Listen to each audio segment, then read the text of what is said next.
శ్రీ గురుభ్యో నమః. హరి ఓం. అందరికీ నమస్కారం. ప్రతిరోజు మన జీవితం మనకు తెలియకుండానే రామ అన్న పదంతో అనుసంధానం అయిపోయింది. ఒక్కసారి గుర్తు చేసుకుంటే మన చిన్నప్పటి నుంచి ప్రతిరోజు ఏదో ఒక విషయంలో రామ అన్న పదం వింటూనే ఉంటాం. ఎలాగంటారా? కొన్ని చిన్న చిన్న ఉదాహరణల ద్వారా ప్రతిరోజు మనం చేసే పనుల్లో రామ అన్న పదం ఎక్కడెక్కడ వాడతామో ఒక్కసారి చూసేయండి. మరి చిన్నప్పుడు మనకు స్నానం చేయించగానే అమ్మ నీళ్లను సంప్రోక్షించి చెప్పిన మాట శ్రీరామ రక్ష సర్వజగద్రక్ష.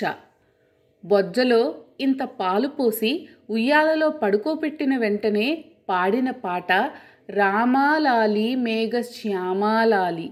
మన ఇంటి గుమ్మం పైన వెలిగే మంత్రాక్షరాలు శ్రీరామ రక్ష సర్వజగద్రక్ష. మంచో చెడో ఏదో ఒకటి జరగగానే అనాల్సిన మాట అయ్యో రామా. వినకూడని మాట వింటే అనాల్సిన మాట రామ రామ. భరించలేని కష్టానికి పర్యాయపదం రాముడి కష్టం. తండ్రి మాట జవదాటని వాడు అని పొగడాలంటే రాముడు. కష్టం గట్టెక్కే తారక మంత్రం శ్రీరామ. విష్ణు సహస్రనామం చెప్పే తీరిక లేకపోతే అనాల్సిన మాట శ్రీరామ శ్రీరామ శ్రీరామ. అన్నం దొరక్కపోతే అనాల్సిన మాట అన్నమో రామచంద్ర అని. వయసుడిగిన వేళ అనాల్సిన మాట కృష్ణ రామా. తిరుగులేని మాటకు రామబాణం అని, సకల సుఖశాంతులకు రామరాజ్యం అని, ఆదర్శమైన పాలనకు రాముడి పాలన అని, ఆజాను బాహుడి పోలికకు రాముడు అని, అన్ని ప్రాణులను సమంగా చూసేవాడు రాముడని, రాముడు ఎప్పుడూ మంచి బాలుడే అని, ఆదర్శ దాంపత్యానికి సీతారాములు అని, గొప్ప కొడుకు రాముడు అని, అన్నదమ్ముల అనుబంధానికి రామలక్ష్మణులు అని, ఇక వశిష్ఠ విశ్వామిత్రులు గొప్ప విద్యార్థి రాముడని, గుహుడు మంచి మిత్రుడు రాముడు అని, హనుమ మంచి స్వామి రాముడు అని, సంగీతసారం రాముడు అని త్యాగయ్య రామదాసు చెప్పారు. నాలుక మీదుగా తాగాల్సిన నామమృతం రామనామం. కళ్ళున్నందుకు చూడాల్సిన రూపం రాముడు. నోరున్నందుకు పలకాల్సిన నామం రాముడు. చెవులున్నందుకు వినాల్సిన కథ రాముడు. చేతులున్నందుకు మొక్కాల్సిన దేవుడు రాముడు. జన్మ తరించడానికి రాముడు రాముడు రాముడు. రామాయణం పలుకుబళ్ళు ఏ విధంగా ఉన్నాయో ఒకసారి చూద్దాం. మనం గమనించం కానీ భారతీయ భాషలన్నింటిలో రామాయణం ప్రతిధ్వనిస్తూ, ప్రతిఫలిస్తూ, ప్రతిబింబిస్తూ ఉంటుంది.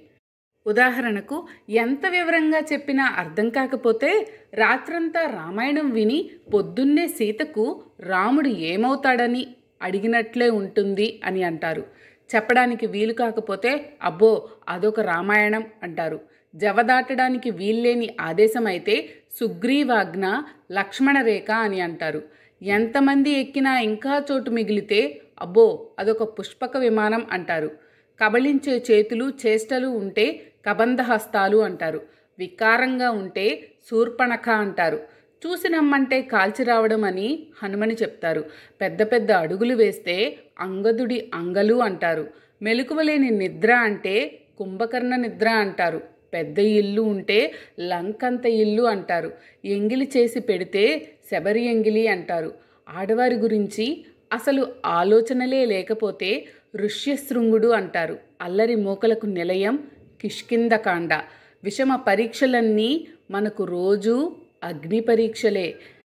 పితూరీలు చెప్పేవాళ్ళందరూ మందరలే. సాయం చేసినప్పుడు ఉడతాభక్తి అని, కార్యాన్ని సాధించినప్పుడు హనుమయుక్తి అని, గొడవకు దిగేవాళ్ల పేరు లంకిని అని, యుద్ధం అంటే రామ రావణ యుద్ధమే అని, ఎప్పటికీ రగులుతూ ఉండేవన్నీ రావణ కాష్టాలే అని, కొడితే బుర్ర రామకీర్తన పాడుతుంది అని ఒక విచిత్రమైన ప్రయోగం కూడా చెప్తూ ఉంటారు.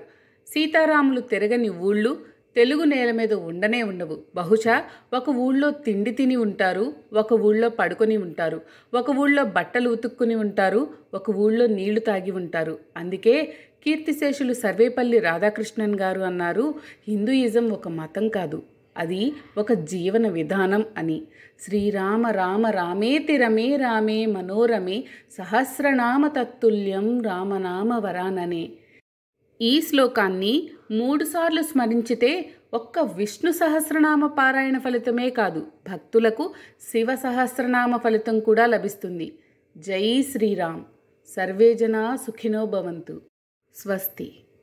ఎంతో కష్టపడితేనే ఇలాంటి వీడియోస్కి కంటెంట్ దొరుకుతుంది. సో ఒక లైక్ కొట్టి మీ ఫ్యామిలీ అండ్ ఫ్రెండ్స్కి షేర్ చేసేయండి. కొత్తవారైతే సబ్స్క్రైబ్ చేసుకొని బెల్ ఐకన్ కూడా యాక్టివేట్ చేయండి. నన్ను ఎంకరేజ్ చేయండి. మరెన్నో మంచి మంచి టాపిక్స్తో మీ ముందుకు వస్తాను. Thank you so much for watching. Bye for now.